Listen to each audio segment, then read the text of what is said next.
Bon, dans les recherches scientifiques qui ont été menées sur les effets des jeux vidéo, on sait que sur les crimes, on n'a aucune preuve qu'il y ait de lien direct ou indirect avec les jeux vidéo. Alors effectivement, on a des recherches qui distinguent dans les effets des jeux vidéo deux aspects.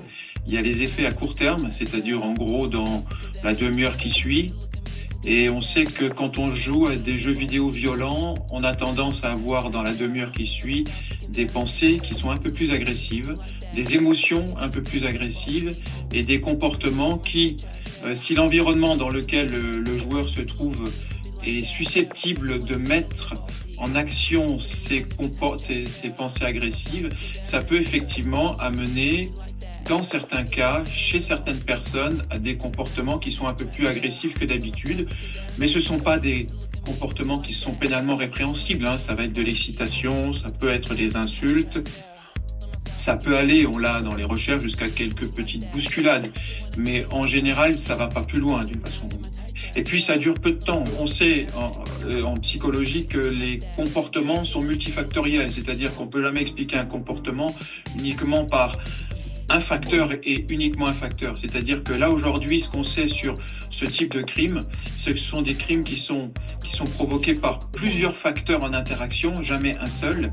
Et on ne peut pas avoir le facteur jeu vidéo en tant que facteur qui provoque ces aspects-là.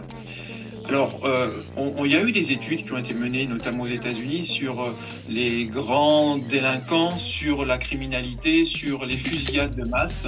Et certains médias disaient tout de suite à chaud qu'il y avait un lien entre la fusillade, les meurtres et ce que le meurtrier avait fait.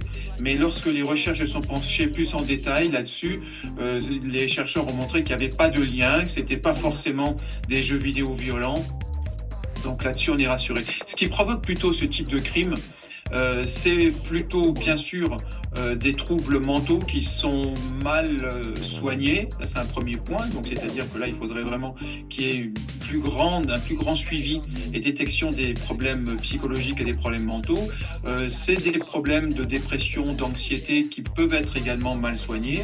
On sait que l'environnement social joue beaucoup, c'est-à-dire que plus la personne va être dans des environnements défavorables comme du chômage, comme de la pauvreté, comme une famille qui va être très très conflictuelle, et plus la personne, si elle a déjà des fragilités initialement, peut effectivement dans certains cas passer à l'acte.